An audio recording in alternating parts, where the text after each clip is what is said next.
Hey. Hi, Garrett and Bonita. Sorry for my delay. No worries. I'm sorry. So I'm Stacee. Hi. I'm Nice to Bonita. meet you guys. Well, I kind of met Garrett over Facebook. I don't think we met in person, but we connected over Facebook. But it's great to see you guys live, and thank you for taking the time to be interviewed for my blog. I appreciate it.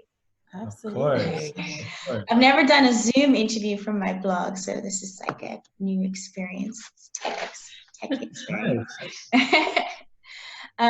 So I've made a list of questions, and I'll just get through them. And I'm hoping that I can find out how to edit this so I can actually keep the video for the blog. Because it would be great if I could upload the video and not just an article. I think that would be nice. But I guess it depends on how well all my questions fall into place for like a smooth video production. Right. But anyway, so my name is Stacee. I run a blog called Stacee Smoothie, as you may have had a chance to check out. And I was just gonna say, if you guys could please interview, goodness. Sorry guys. See, I'm thinking now this is a live video. So if I actually air this and I'm on it,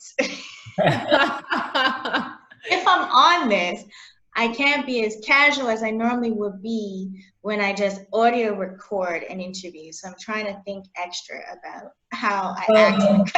To that point, it might be smart, maybe you already have this, is to put it on gallery view. Okay, because thank it you. records whatever is on your screen, you know? And if it's in gallery view, then we're sort of equal in terms of the video. Yes, and maybe I was actually debating taking my video off, but then no, I think you should stay. I should be visible. Equally as important. You should stay. Okay. Yeah, and I don't think you should feel any pressure, because I think what is always endearing about any kind of interview is however it goes, you know, and the foible, and, you know, and you've probably been doing a lot of Zoom meetings. I know we have, and there's all people like, wait, what happens next? How do I do this? So it's like, it's all good. I usually keep my video off though, to be honest, in the Zoom meetings. I find them so awkward. But okay, so I see a button that says speaker view. So that might be, I don't see gallery view, but I think that might be, gallery view had me beside you guys. So I think this is what you mean, probably this. Yeah. Okay, the beside, much better. The beside is better, yeah. I'm nice and small. Perfect, okay. So it says recording. I've never tried to record, but if it says recording, I'm just gonna assume it is. I have my audio record on as well anyway, if something goes wrong. I was gonna have my actual camera here on a tripod, but I said no, Zoom should be reliable. So, and that would be better quality than trying to have my camera behind me. So, yeah. And by the way, Bonita, I don't know if Garrett mentioned, but I think the connection was really random, wasn't it? Like, I think we both know a couple people on Facebook. We both lived at Good Enough, but at different times. Okay. And I had seen Garrett in a play years ago at Queen Mary when I studied there. I didn't even know him. I just happened to go see A Raisin in the Sun. And I remember thinking, wow, these actors are really good. And I heard your American accent, so I thought, oh, wow, he must be on exchange, or I don't know. Because I hardly ever met Americans when I was studying it. I'm from Bermuda, by the way. Okay. But I know I sound more like an American than, you know, British or whatever. So I was like, oh, that sounds familiar. But yeah, and then we connected through someone on Facebook. But anyway, that's how I kind of met Garrett or connected with him on Facebook. Yeah. That's the background. So it's such a small world. It is. Oh, that's great. I'm glad you all reconnected. Yeah, it's awesome. So anyway, I'm going to start again as if this is going to be aired. So thanks guys so much again for agreeing to be interviewed for my blog, Stacee Smoothie. My name is Stacee. If you could please introduce yourselves for my followers. I am Bonita Jackson Turner. Aw, yes. And I'm Garrett Turner. I love hearing Bonita literally just changed her name. Legally.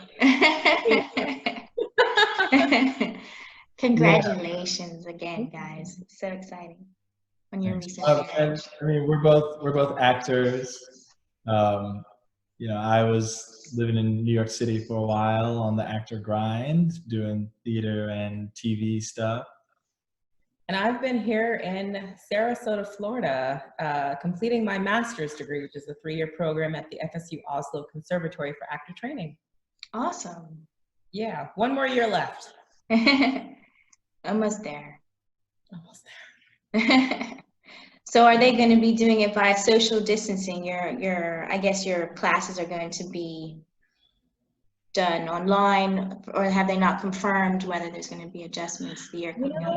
Lucky for me, and unfortunate for those students coming into the program this incoming year, is that the first 2 years of the program, it's like in-person academic like classes, and so my 3rd year, I have 1 class, and the rest is I work on the stage with the repertory theater that is partnered with my conservatory. As it stands, Florida State University is still going to open at the end of August. However, it's going to be a mix of virtual classes and some in-person classes. But the latest on that has been they're really concerned because, as you've probably seen, the number of cases with COVID-19 have increased severely out here.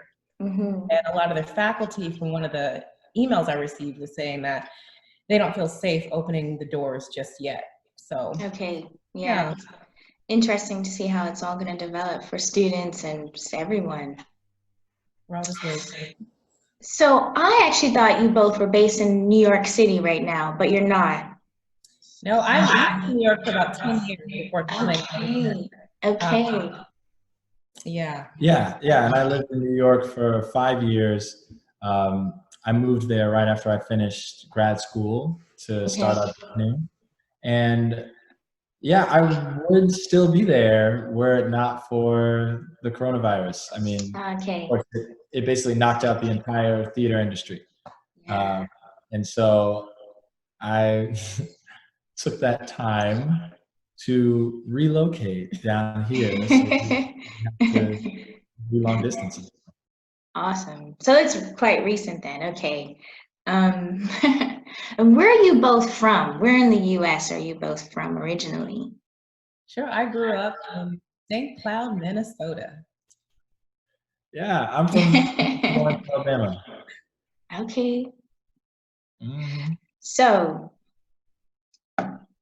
Minnesota. Actually, I'll get back to that. I'll get back to that. So, tell us a bit more about your profession as actors. I understand you both have worked in theater.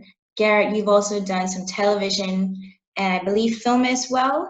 I don't know if you've both dabbled in the 3 or what your focus is, your career focus is.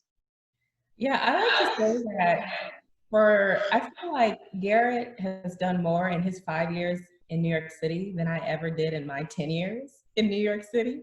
By that, I mean, when you think about what success means or like growing in this industry or making those connections, I don't feel I kind of came into New York City at a disadvantage most people do, but this isn't a woe is me story, but I just didn't know how to do the many things that Garrett was able to do in his 5 years. And so a lot of the New York things that I did while I was there, I graduated from Pace University.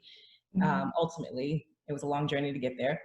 But a lot of the theater I did was a lot of underground theater, like a lot of off the Broadway. It was a project that I was so passionate about, and working with people who were like in it, for the art, and in it for these stories. And I was more attracted to that than getting to bigger stages in the sense of like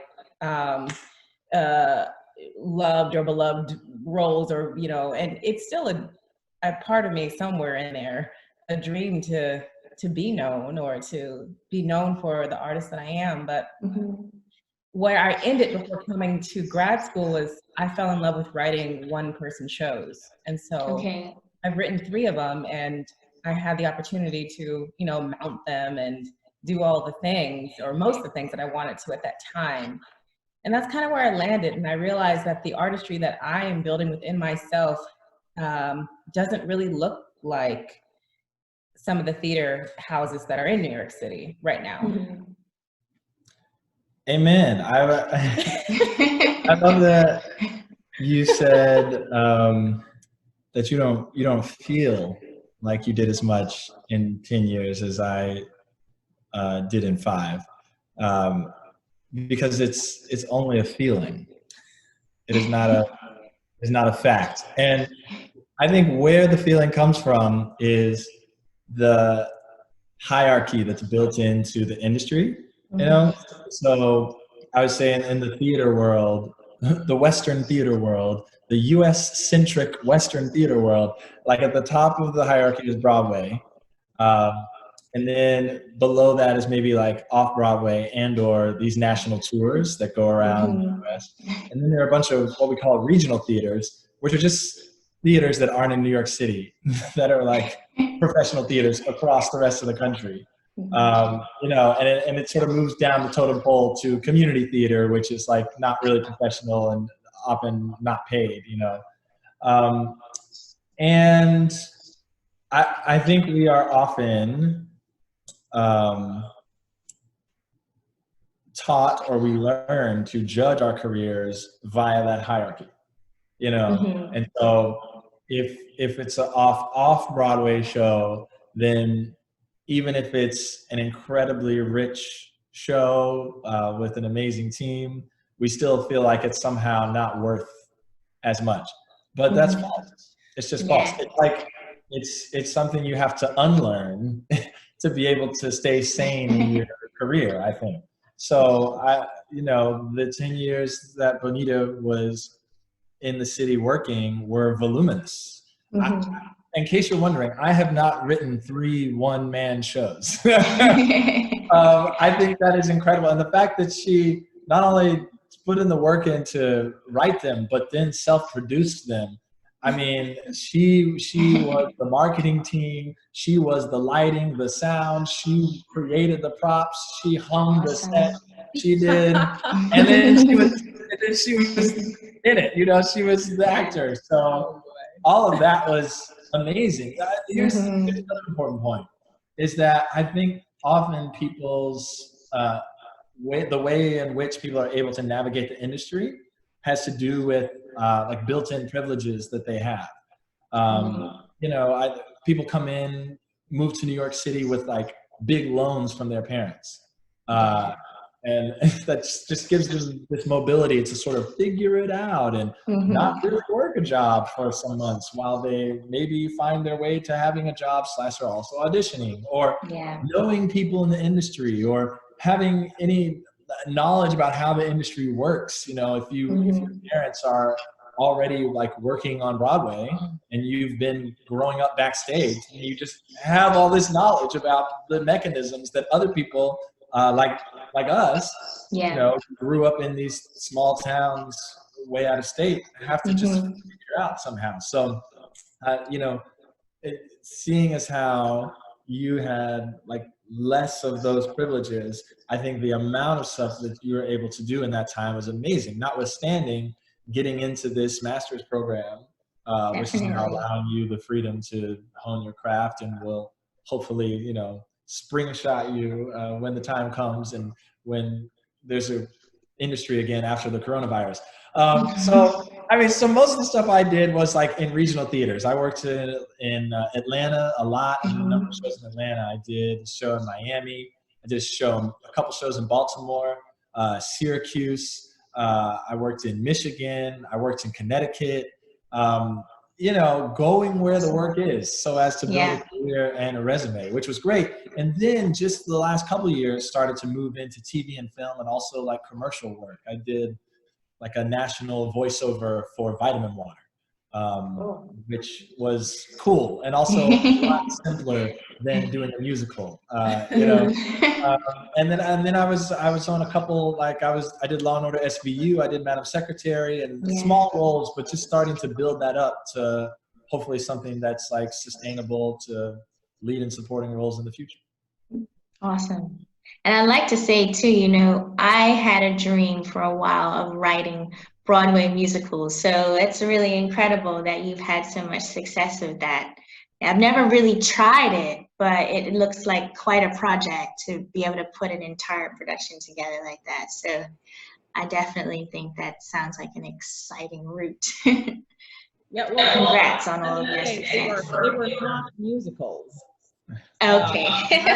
Musicals. This one though is writing a musical, but we can touch on that later if you'd like. I would say my one-woman shows were plays with songs, ellipses and mime and stomp, or step and things. Like I was just like, I'm gonna write a show and do everything I love. And that's it. But, well, that's even better. So definitely. What would you say your career goals are? Do you have specific goals in mind? Yeah. I think providing for our family without having to have a day job or a survival job. I mean, I worked for a number of different catering companies in New York City, which is the work that I would do in between gigs. I mean, for instance, in 2017, I did 5 regional theater shows, which lasted almost 2 months each. But in between each one of them, I was back in New york auditioning, even if it was just for a couple of weeks, and picking up shifts, like pouring wine for rich people at fancy events. So it would be great to not have to do that. Just move from gig to gig, be it writing or directing or acting, and be able to provide for a family. And I think the other portion of that goal would be to continue to work across sectors, by which I mean continue to do musicals, continue to do plays, continue to do television, move into roles in film, like feature film, and do voiceover and do commercial stuff, and have all of those going intermittently at different times. Yeah. Mine would be, that's exciting, baby. I have always wanted to do some type of mesh of theater ownership married with mental illness and helping community. Yes, mental illness runs deeply in my family, mainly on my mother's side, and has affected all of us, myself included. My father, who recently passed, also had a stroke, which affected his brain. And so thank you. I'm really interested in how to help communities, mainly Black communities, minority communities who don't have the information or don't know how. I mean, I think it's life-threatening to not have the information on how to get help with mental illness versus going into New York City from St. Cloud, Minnesota, not knowing how to get into the theater industry. And so I'm really looking into ways to marry art with helping with mental illness, or helping. I taught acting classes in New York City while I was there. And it was a few different programs. One of the programs I loved the most was with a group called Rightopia Lab. And you might be familiar with it, maybe not. But they pretty much, they help kids write plays. And one of the plays that I was in was written by these 2 chocolate little girls who turned the abuses that they experienced as children into this play about mermaids trying to escape to a party.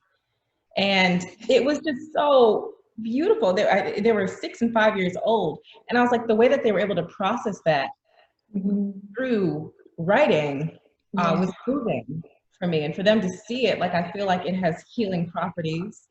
And this is a big explanation to say that I'm hoping to have some type of organization or business that is theatrical and serves for the mental well-being of humanity, mainly Black and people of color.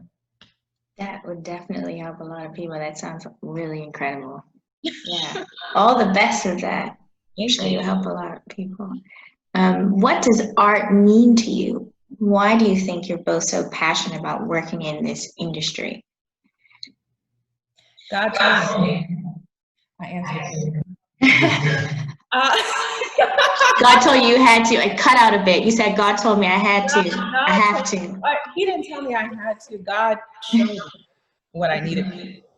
And that is no cute Lifetime story quote. Like, it's real. I was very sick as a child and just really depressed, really physically sick, emotionally sick. And the doctors didn't know what was happening in my body. And I was out of school for many months. And when I finally returned to school, I had to go to my locker. I was in my English class, I think, or a literature class. And for whatever reason, I think I had to go get my medicine. I was on all these medications to heal this ailment that no one could cure.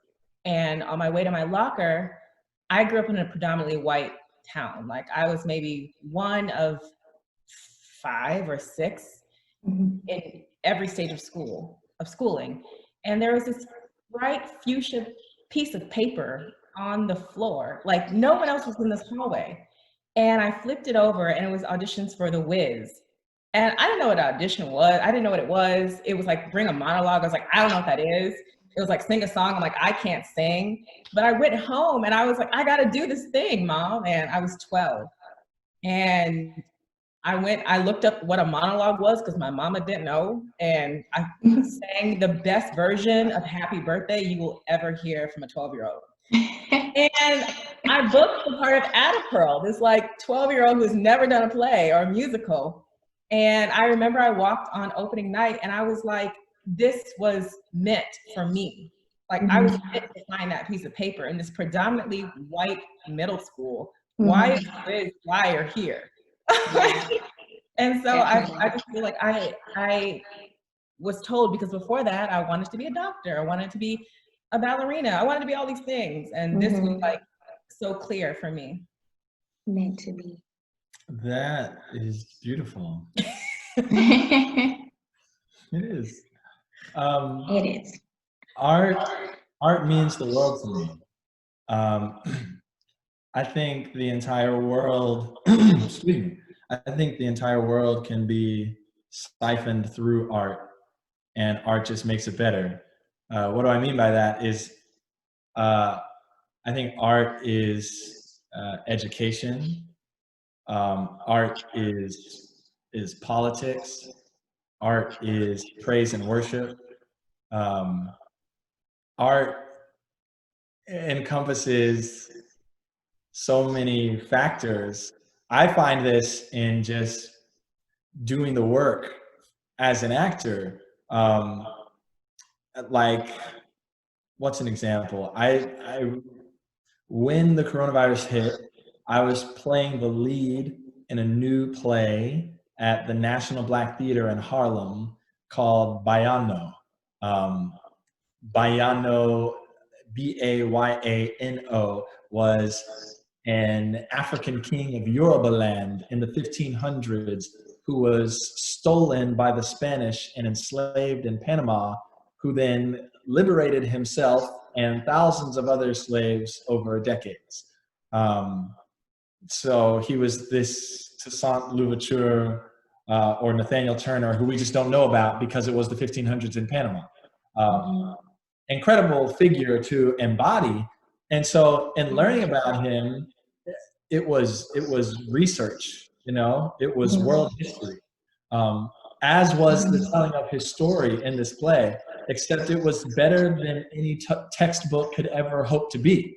You know what I mean? Because it's embodied, and there's dance, and there are Yoruban deities, and there were points in the script where I was wrestling with the sky and fighting against the stars as he made his way through the afterlife, and back to, you know, his homeland and his people, and the way that art can take our stories and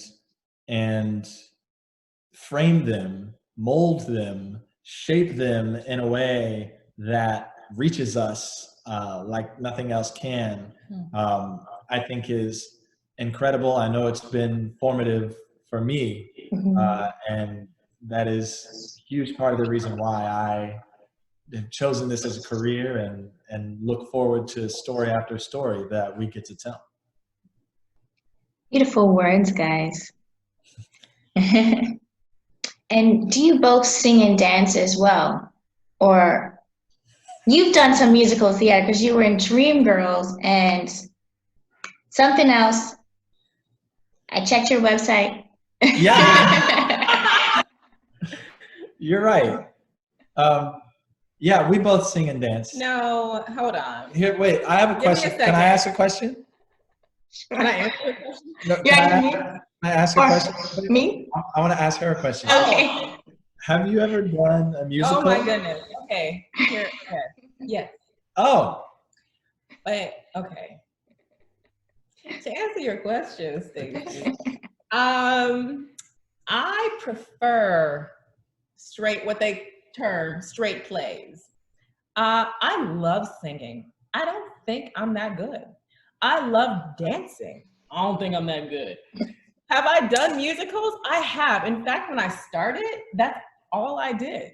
I was in Annie, I was in Guys and Dolls, I was in The Wiz, I was in Fiddler on the Roof, I don't know, man, not a lot of Black ones. But anyway, I was in so many, like just boom, boom, boom, boom, boom. And I thought that I was going to be a Broadway star in the fullest sense of sing, dance, act. Like I thought I was a threat. I'm not. And I embraced that. I forgot The Wiz would have been a musical too, your first one. Right? Yeah, clearly, yeah.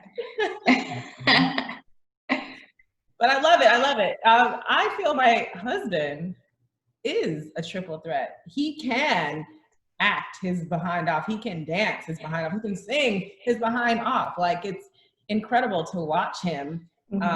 Thank you, baby. Both of us can do all three of those things. It so happens that I did my master's in music theater in London. So I kind of started with that as a base and have branched out. Was that at Queen Mary then? Or that was separate? No, I did 2 one-year masters back to back because I was over there on what's called the Marshall Scholarship, which is I met some at Good Enough. Many of the Marshall Scholars live at Good Enough, don't they? Yeah, exactly. Makes sense, yes.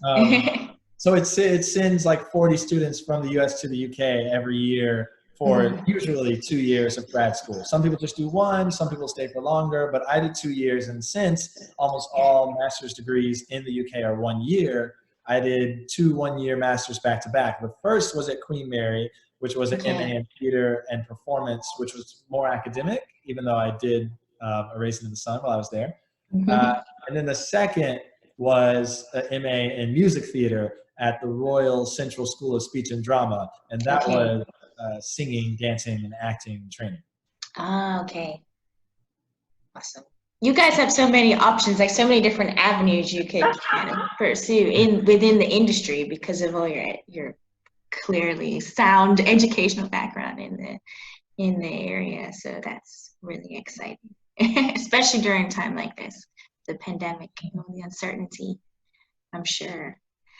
So now I'm looking at the questions I had actually written down. Some of them I've already answered. I'm definitely gonna need to edit this clearly if I use the video. Yeah, I'm gonna have to work on that, making it smooth so that you don't have to cut bits out. I think it's been very smooth. You think? I might need your acting training, like, so I know how to like interview smoothly, like you act smoothly, you know, like when it's a live interview at least, because if this was television, yeah, that wouldn't work. That wouldn't go down too well. But anyway, well, I thought you were both based in New York City. But this question is still relevant. You've touched on it a bit, but it was, how has the coronavirus pandemic impacted you as actors? Honestly, I think that question is universal for all actors. And, you know, New York, of course, is Broadway world, but, you know, what I'm saying is that question, though we're not currently in New York City, has impacted everybody, everywhere in this nation, who calls the theater their place of employment, their home, in how they are able to maneuver and operate. The fact that their auditions are scarce and few and far between, or not at all, that shows that we're going to go up are no more. That people who had an opening night right before theater shut down, like, it is an extreme loss. Like, I have friends, a lot of friends, and so does Garrett, who can speak to this, who are still in New York City, who, my friends are really suffering with the emotional loss of that, not just the fact that I can't pay my bills now, or what am I going to do, but like, this is my career, my life. This is what I'm doing with my time, and now it's just gone. Yeah, I mean, probably what was the most devastating thing from the start was that not only did all actors lose their acting jobs, but most people have day jobs or survival jobs, like I was talking about, in the service industry, and like all of those were wiped out at the same time as well. So it was like, I mean, for instance, I had probably like 10 jobs that I was signed up for simultaneously in New York, you know, with a bunch of different companies, either temp or catering or acting, that I, you know, could jump around to. And it was like all 10 of them, there was just no work. So I think we're all on unemployment basically, or, you know, those who aren't have some side hustle that obviously was less affected by the virus. But majority of folks are on unemployment, and now we're just waiting for the second stimulus package that is being debated in Congress to see if it ends up extending like the unemployment benefits that were engendered in the first stimulus package because of the coronavirus, which is, you know, a big deal. So we'll see. Definitely. So you were in New York when the pandemic hit then, Garrett? You were still there at the time. Okay, you hadn't yet moved down. I know you said you moved recently, but I didn't know how much it overlapped with the pandemic. Well, I mean, we can tell you the story, which of course also has to do with us getting married. Yes, because I'm getting to that anyway, but you can hop into it now if you want. Well, sure. Well, no, I'll let you get to it. What else did you have in mind? Let's see. So my next question was, as mentioned, I tuned into Broadway Black's inaugural Antonio Awards, which was super exciting. I thought that was such a great idea. Yeah, really awesome.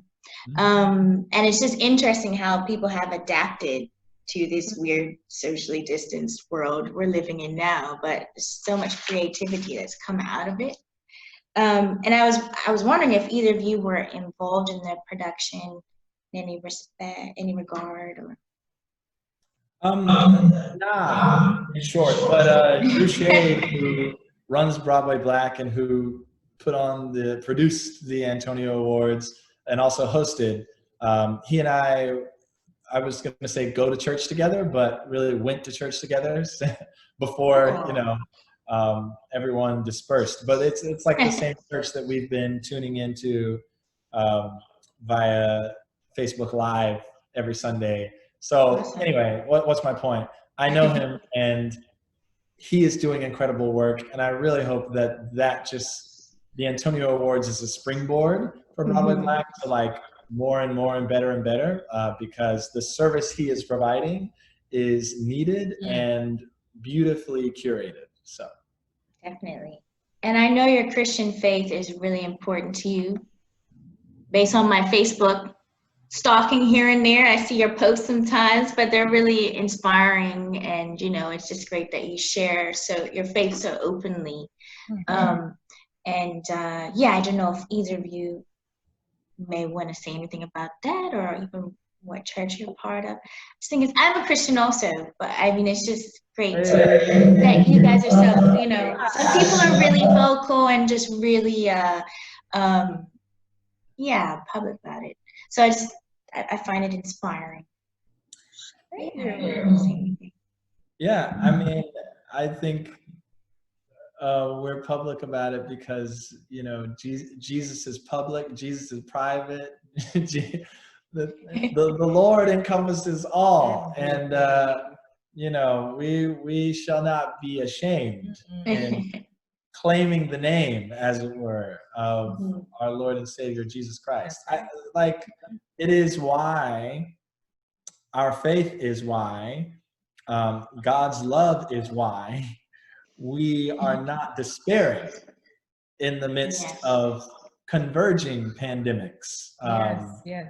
Be it racism across the country, which has been raging for centuries, or this novel coronavirus, which is now ravishing communities, or unemployment, you know, and the fear and degradation that can come along with all of those in convergence is no match for the love of Christ. It's not, and I feel as Christians, followers of Christ, like we are, it is to our best interest and the interest of serving God's people to be so open about our faith and our love. Part of the greatness of being an artist is that we can share so openly the human experiences, and within that human experiences is God. And so I think that's where the richness of that is, and the no fear, and like, I'm gonna speak of my Lord or our Lord so freely because of that love. Like, I'm gonna go out here outside and be like, I love my husband, Garrett Turner. Like, if I can do that, I mean, I'm going to do it for the man or the omnipotent who made me, who, you know, and, you know, that's real and that's love. And that's beautiful. I just see something. I'm still figuring my blog out. It's a work in progress. But I just see I had Stacee Smith on there, and I've been trying to just go by Stacee on my blog. It's probably a bit late for that because Claire has Stacee Smith on. I've been trying to, because some people have aliases, you know, and try to keep their life separate. I didn't quite do that, but I said, but if I don't put my last name in, then at least, anyway. Yeah, that's great. You know what I mean? I do. But I'm also a writer, so it might defeat the purpose because I already have articles with my full name anyway, so I don't know if it really matters. But I just changed it to Stacee in case I decide that you it's important. You can do both. If Beyonce can do it, if Prince can do it, you can be different people be the same person. You know what I mean? Exactly. Maybe I just come up with a name, you know, a pseudonym or something. Well, I mean, because when Beyonce acts, she's Beyonce Knowles Carter. You know? That's true. And then if not, if she's singing, she Beyonce. That's true. So still her name, she just shortens it and length. That's a way to do it without getting confused with another name. Yeah. I'm with you, is what I'm saying. Thank you. I guess if I was an actor, it wouldn't really matter so much because you want to be in the public. Like you know, that's the whole idea. But yeah, it's interesting navigating the whole social media world and and everything, developing your blog, but at the same time maintaining certain boundaries. But anyways, I digress. Sorry. As members of the acting community, do you have any particular hopes or concerns for the future of the entertainment industry? Yes. My hope is that it is less racist and more equitable. I also have a kind of impossible hope that the hierarchy I was talking about will be dismantled to the betterment and benefit of everyone who resides in the industry. I guess my concern is that none of that will happen, and capitalism and racism will rage on within the industry. But this is a moment of reckoning, so we'll see. I think there's reason to be more hopeful now than we necessarily have had for some time. Yeah, mine is very much the same in that being in all of this now, the hope is that this surge and this necessary change and of equity, diversity, and inclusion will actually be a thing that is born from this, or not even born from this, because we've been fighting this fight for centuries. We've just been fighting, and the fear or the worry or concern is that it's hype right now and we might get tossed a few treats, we meaning marginalized communities, Black people, BIPOC, people of color, all of these folks, and then everything kind of just slowly merges back, and it feels like you have to start over, you have to re-begin, or you have to, and so yeah.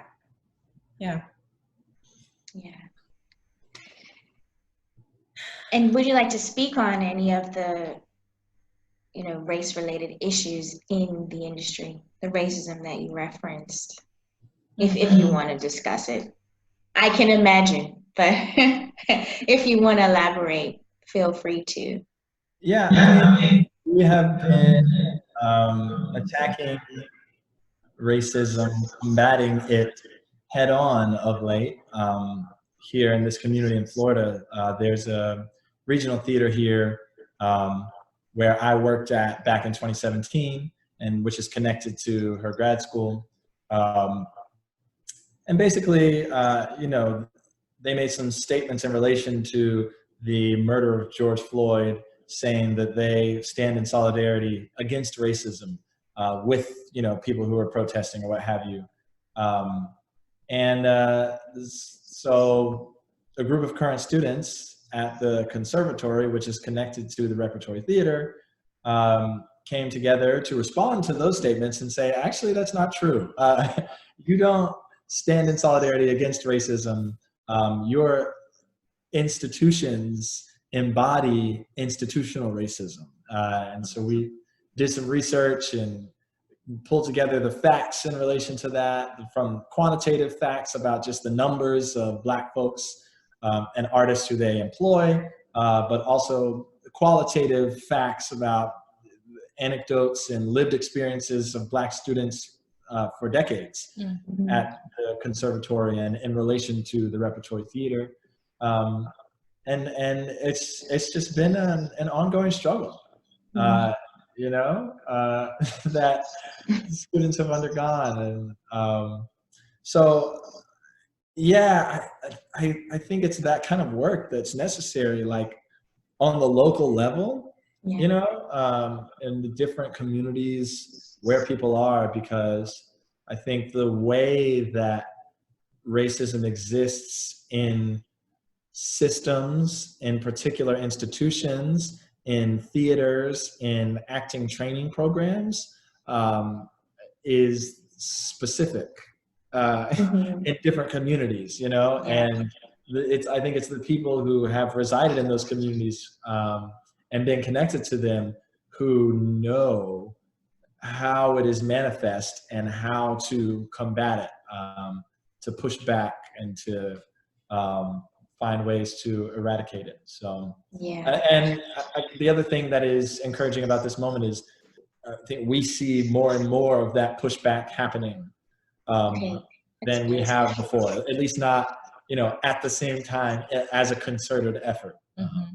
So, and I think it's people from, if we're talking about graduate programs or MFA programs and leaders who are being called out now, it's a time for us now to all mobilize and shout out, just as relevant as it was for women and men to shout out Me Too during the Me Too movement. It's urgent for us now. And like what I often hear or see from some of my non-Black friends or associates is, well, why now? And it's like, well, it's not just why now. We have been crying these things out, but it just seems like now is an unfortunate opportunity that maybe as a collective, we will all finally be heard. Exactly. And as Garrett was saying, like, doing what we can where we are. And I think if all of us are doing what we can where we are and doing the most of what we can where we are, we can perhaps make a bigger impact versus all of us focusing on one thing. And I think that there is obviously a larger picture here that we are trying to dismantle, or a larger institution that we're trying to dismantle and reconstruct or build better. But if we have all of these people coming together where they are to make these changes, I feel like, I hope that it will only coat and cover the nation. Yeah, I agree. Are there any particular individuals or organizations that you feel are making the right moves at this time in that regard, or that you have faith in? Because of course there's also that debate that a lot of them are just superficially, as you just mentioned, showing their support. But are there any, have you seen any specific movement that you? Yeah, Through Shade, Broadway Black. That's true. The We See You letter, which was written to White American Theater. Folks can, if you just Google We See You, White American Theater, it'll come up, which is, has a lot of signatories as a united front against racism in the theater industry in particular.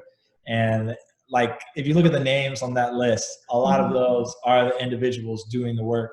And I even think that particular initiative is turning into an organization of its own to continue doing the work. Yeah, I mean, there are a lot of different folks who I can shout out, but those are the two that come to mind at the moment. Yeah, I mean. Oh, one more. The Broadway Advocacy Coalition. Britton Smith, Jalen Livingston, Amber Iman, Michaela Bartholomew have been doing incredible work and continue to do it in relation to finding ways for like art and activism to intersect, to make real inroads in people's lives and within the entertainment industry. Great. Yeah, I think when I heard your question, I automatically went to, well, what of these white-owned and run businesses and theaters are doing? Have I seen anything? And I think I have seen statements that are more thorough and action plans that are more thorough. As far as what will actually come of these statements, or like more drawn out, fleshed out statements, is yet to be seen. But I feel like that's a big step, and that's a step that we, the current Black students at my program, are looking for, is a statement of, this is what we plan to do to become an anti-racist institution. Yeah. And I think that the institutions that are doing that now, you sent me one recently. Yeah, well, there was my alma mater, Central School of Speech and Drama, came out with what, in relation to their history, is an impressive action plan. Yeah, and I'm interested in that. I'm interested more so in how they execute that, while also without us having to be like, hey, you're doing it yet? You're doing it yet? You're gonna do it? Like, I want to do it, you know, so. Yeah. Definitely. You say you're about it, be about it. Yeah. Yeah, for sure. Congratulations on your marriage again. Yeah. And I noted you got married on April 25th, which is actually the same day my parents got married. So you chose a very special day. Yes. What was it like getting married during the pandemic? Amazing. Start with that. Stacee? Listen. Oh, Garrett and I were to be married on August 1st, 2020. That was the plan. And pandemic hit. I almost said pandemic patty. That's not a thing. I was like, anyway, pandemic hit, and we found ourselves, I was in Minnesota with my family at the time, and Garrett was in rehearsals and opening his show, Biano, in New York City. And when it hit, we were both like, so where are we going? My school was currently on a spring break. I did not really want to come back to Florida. I was, it was around the time that my father had passed, his funeral had happened. Mm-hmm. And I had planned to go to New York to see his show.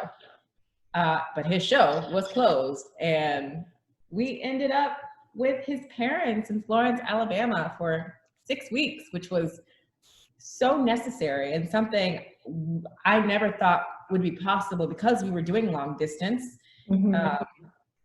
over this last near 2 years or year and a half. And to have that quality time with his family in the way that we were able to under the conditions and circumstances was not orchestrated by us.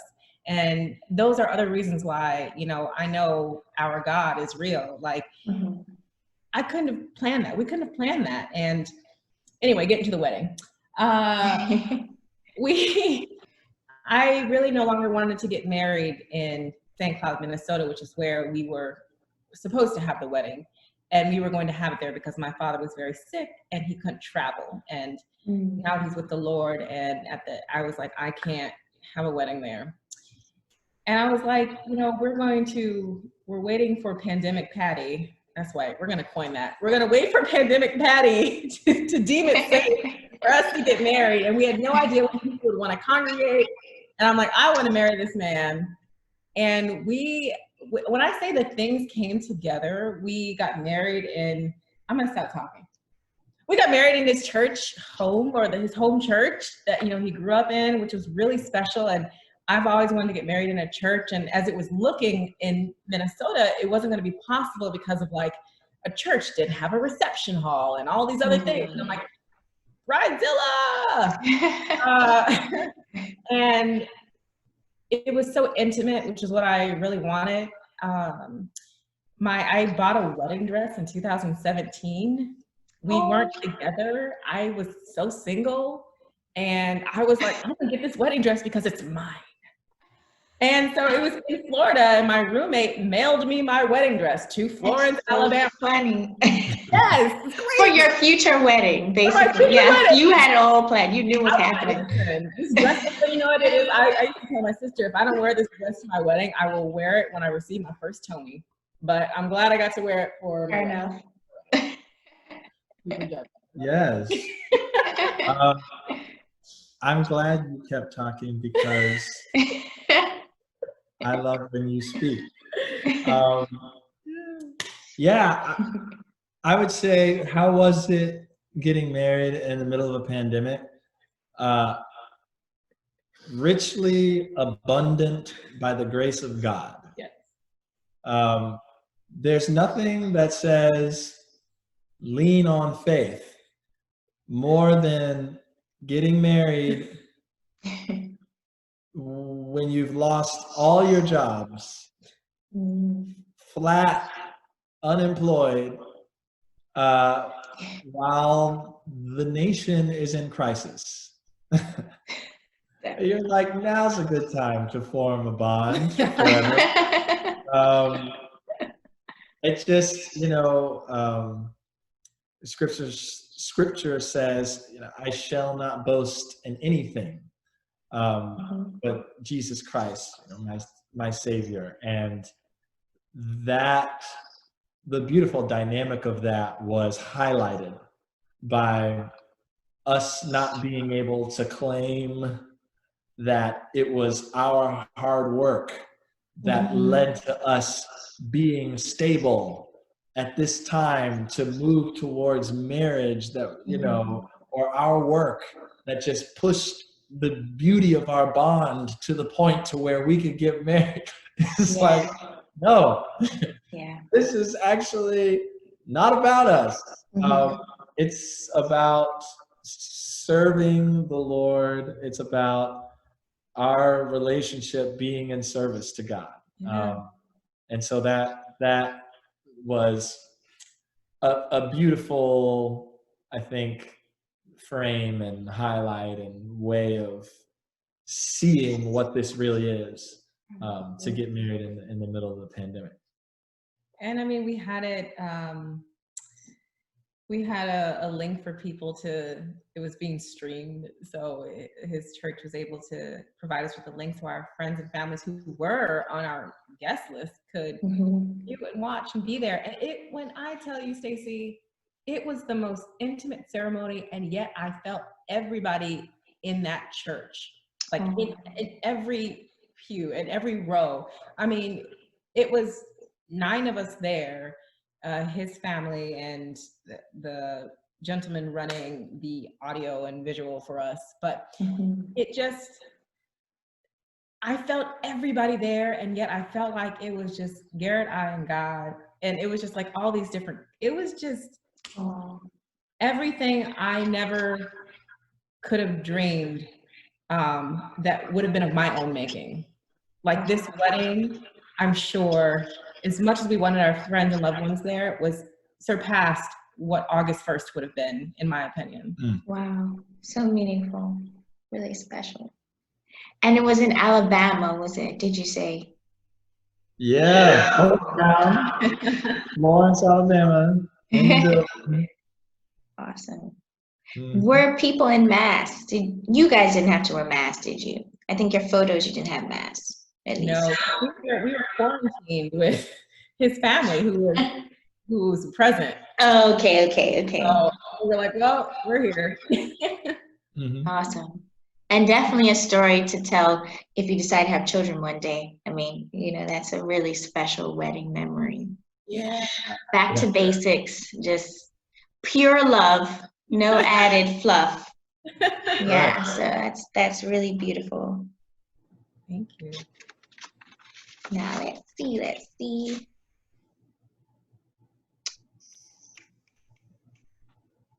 Covered all of that.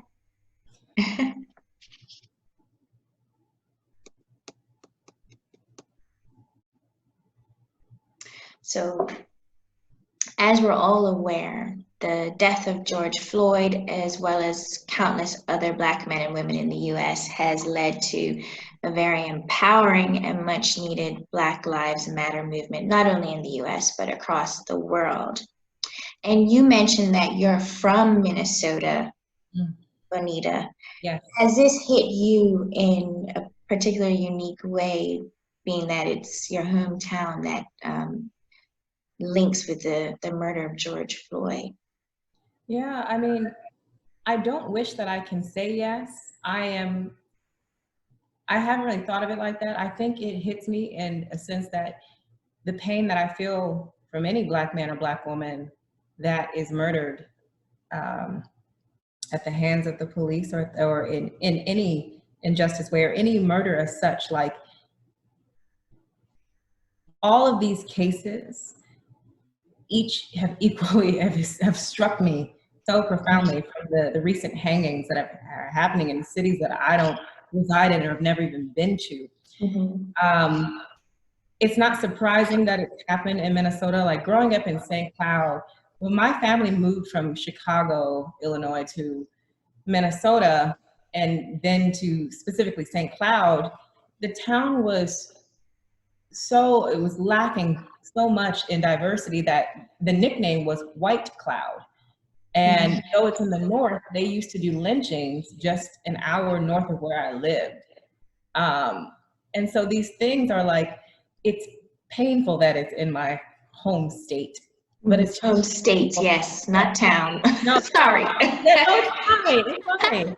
But it's painful overall. Like every time I hear it, it's still just the same. And it's not like, why my Minnesota people? But it's like, why people? Yeah. So, yeah. But my sister was recently there at the intersection where George Floyd was murdered, and Garrett was viewing too, as she was showing us, the huge memorial there, which is really beautiful, and that there were no police present. There was just the community being responsible for the community.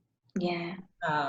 And I think that I was more struck by the beauty of that than by the fact that a Black man was killed in my home state, but just that Black men and Black women just keep dying. Yeah. Yeah. Yeah. What has your experience been like generally as Black man, Black woman during this pivotal period? Just living there through this. It has been continually rejuvenating to be married to this Black woman. Yeah, like we were doing long distance for a while before we were living with my parents for those 6 weeks before we got married. And just to be together in the same place and to be able to like not just enjoy each other's company, but have a different quality of time than we would have before, which would be like, you know, snag 2 days here and a day there, and just I'm just smushed in. You have to get everything in, but just to be able to like lounge with each other has been fantastic and grounding, you know, in the midst of all the craziness. I think I watch a podcast of the New York Times called Still Processing, and with Wesley Morris and Jenna Wortham, and they did like a live video broadcast not long ago. And one of the things they said in that was that in the midst of this volatile time and all the protests and everything, that they actually feel ready to take this on, to confront what needs to be confronted, you know? And so while at the same time there has absolutely been just fear in relation to being Black in America, I also feel ready now, you know, like 30 years old, found the woman I want to spend my life with, you know, chose the career that I really love, and I'm starting to make inroads in it. And, you know, it's like, bring it on in this sort of way of, along with that, I think having been doing so much work in learning about like what racism is, how it exists in the nation, all this, it's like, now it's time, so let's get it. Yeah. Yeah, it's been you know, Garrett and I would talk about race, or what I love about my life partner here is that, you know, he allows my thoughts to go further than where they are. And we were talking about race and, you know, how race is kind of sort of not a thing, but also just, I say that to say that I agree with it. And also I love being a Black woman. Like, I love it. I have a Black husband. I believe in the institution of marriage. I believe in marriage. And so I know growing up, I would often see and hear, and even in theater or in movies about, you know, the Black man being away and the Black woman raising the kids, or dysfunction being always there and present. And what I'm trying to say is that what being Black is so filled with richness and legacy and history, but it also causes great worry and anxiety, especially now. Yeah. And Black women are not exempt from these murders and these brutal massacre on our people. But I fear, you know, I have this fear, and God did not give us a spirit of fear. And so what I say now is that when I'm looking at all these things and hearing all these stories, and when I am at protests with my chocolate fantastic husband and we're shouting names, and all of a sudden it wells in me that, what if I was shouting my husband's name, or what if I was shouting my kids' names? Like it really, it can be debilitating. and getting to shut off and having to just take a moment and realize that it could be me. It could be me, you know, and it causes a lot of anxiety and fear. Well, also I feel very determined. So though I don't know if I feel ready, but I feel very determined to do what is necessary so that I'm not shouting my husband's name, so that I'm not shouting my children's name or my name, you know? Yeah. Yeah. Oh, definitely. And do either of you have a particular memory of experience of racism that stands out to you that you may want to share? Probably countless, I'm guessing, right? I'm sorry, crying. I'm sorry. It's an emotional topic. Yeah. Yeah. Well, the one that always comes to mind right away was, so when I was telling you about, it's okay. No, stay with me. Okay, so the time I was telling you about with the whiz, I was really sick as a child, and my mother would take me around. Thank you, baby. Would take me all these places in Minnesota to see all these doctors who didn't know what was happening. And we went to the Mayo Clinic. I don't know if you're familiar with the Mayo, but it's one of the most traveled to for facilities to get treatment and help. Mm-hmm. And my father were just so desperate. They're like, they couldn't afford it, but we put all this money towards me getting to the Mayo. And I get there, and I don't remember the doctor's name, but the nurse was doing my vitals or whatever, and I was sitting on the bed and nervous and scared, just like, maybe this doctor will tell me something good. Mm-hmm. And his office was just near my patient room. And I heard him say, "I'm not going to see that Black child." Wow. And I just remember my mother was just full of fury, and she dressed me really fast. She got me out of the patient gown. He refused to speak to us, and we just left. And I don't remember what happened from there, but I remember him saying it. And I remember getting in the car with my dad, who drove us like the 5 hours or something to get there. Yeah. Just feeling like, wow, I can't get help. What do I, Crazy. Yeah, I mean, just to dovetail on that in terms of like a medical example, I was last year was diagnosed with benign ethnic neutropenia.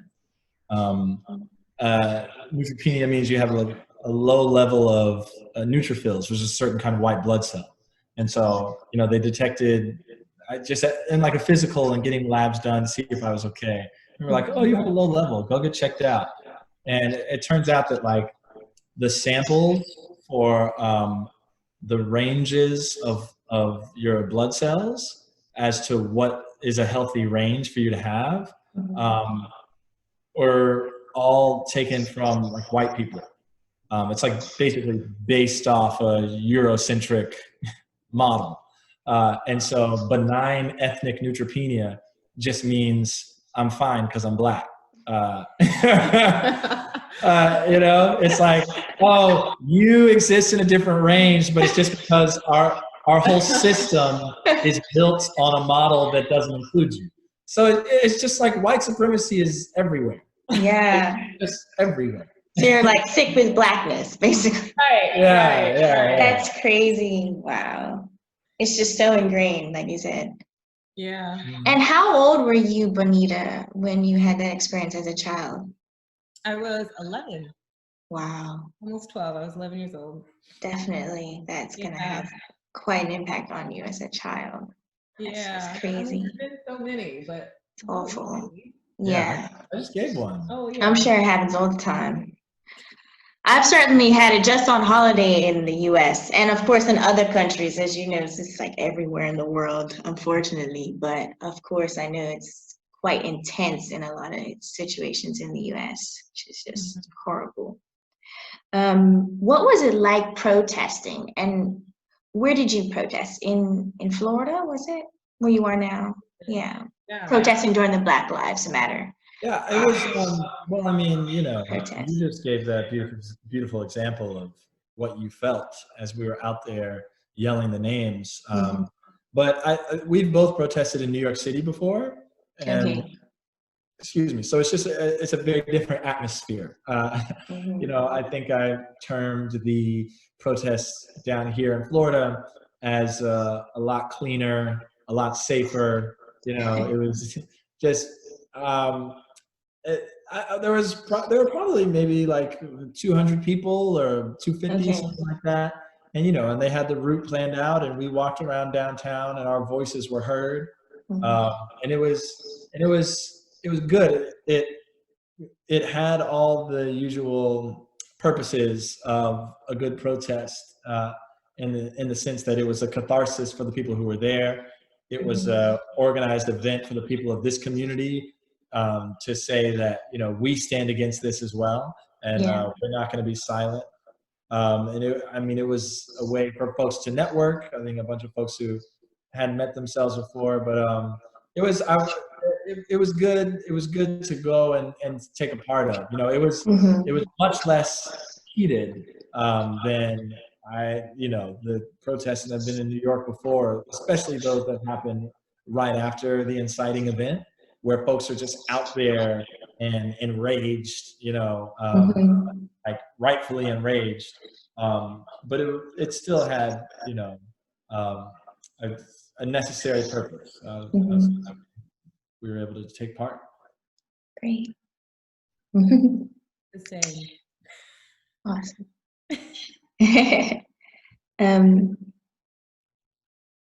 I'm almost done. I'm sure you guys have to go. You're fine. Like 2 more points I think I had here. Cool. I may have asked this already.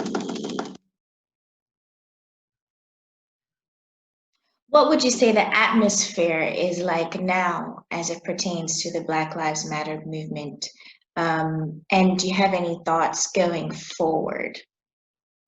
Yeah, I think it's a good question because it's been a number of weeks since George Floyd was murdered, since Breonna Taylor was murdered, since Ahmaud Arbery was murdered. And so the atmosphere is slightly different than directly after, you know, but it is still sustained in the sense that the protests are still happening daily in cities across the nation. So I think the atmosphere is one of we can't stop because this is too important. This is not just something of the moment, a fleeting thing that, you know, we have this reaction and then we move on. Nah, it's time to change. Like the way that friends of mine are talking about going harder for Breonna Taylor, whose murderers haven't been arrested, haven't been charged with anything, you know, and which is just, again, like highlights how our system, it protects these people. It's actually set up in a way to allow someone to do something as recklessly violent as, you know, shoot someone 8 times who's laying in bed asleep, who's not involved at all in the case that you are, you know, investigating. And in fact, you're just at the wrong house. But our system says, oh, you can do that, and actually it's not a crime. You might lose your job, you might not, but like it's just, you know, comes with the job of making tough decisions as a police person. The atmosphere is, nah, we ain't gonna have that, okay? So I love that the energy is continuing, and I guess looking forward, I just hope that it continues in the same vein. Yeah, and I think that's why, I mean, it's not a moment, it's a movement, and the movement we hope will sustain and keep going. So I'm encouraged by the fact that it hasn't settled down. Like it's just not enough. We're still moving. I like that you said. I'm going to use that quote. It's not a moment, it's a movement. That's a really, I like that. It's really catchy. What'd you say? I said, I'm being quoted. Yes, I like that one. That's a really good caption for Instagram posts and things. I like that. Hashtag. That's a good hashtag. Hey. Now I think I asked these already. I asked about it as it pertains to your career field already. Ask that.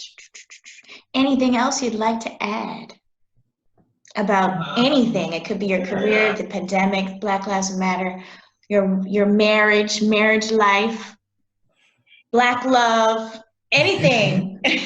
Yes, I just want to say thank you so much for reaching out to us. Not only was it really sweet, but I think it's meant a lot. You know, I've heard you say some things that I haven't heard like quite as specifically before. So it's beautiful just, you know, to have someone ask you questions can bring out some different things. So thanks a lot, Stacee. Yeah, really. This is really very special. I appreciate it. I'm so glad you all reconnected so that this can happen and that you invited me to join too. So appreciate you. Thank you so much, you guys. That really means a lot. Yeah. Thank you for taking the time. Thanks for being interested and not like, what is this? What blog? Thank you for taking the time, for your interest and for making the time to be interviewed. It really means a lot. I started my blog a couple years ago almost, but it's been very difficult juggling it with everything. So I'm trying to figure out how to make it more of a regular thing, how often I'm gonna post, and you know, making sure I put the time to edit the videos or transcribe the recordings for articles. And it's quite tricky keeping it up, but I would like to, you know, properly launch it at some point and make it like a job, but a job I enjoy, so that it's not just sporadic, you know. So it's really great when such interesting, talented people agree to being a part of my blog, because that helps to make it a quality blog.